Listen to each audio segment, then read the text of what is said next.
Some streets, parks, and other places in New Orleans could be renamed in the not-too-distant future. This as the City Council looks to remove names associated with the Confederacy and white supremacy.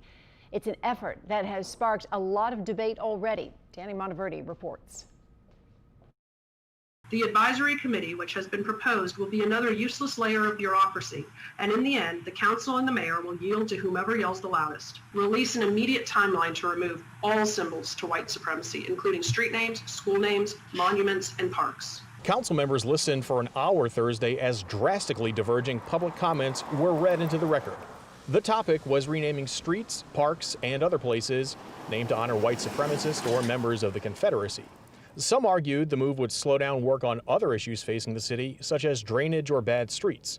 Councilman Joe Geruso pushed back. We can walk and chew gum at the same time. While some comments said a new committee to look at renaming was unnecessary, Councilwoman Kristen Palmer disagreed. The empty pedestal in the still named Lee Circle speaks to the outcomes of action without strategy. Other comments argued changing names will erase history. Councilwoman Helena Moreno pointed out the history of Robert E. Lee Boulevard.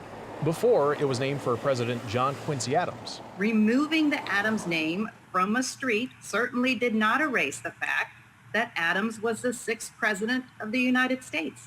History was not erased. The council voted unanimously to create a committee to look at possible name changes.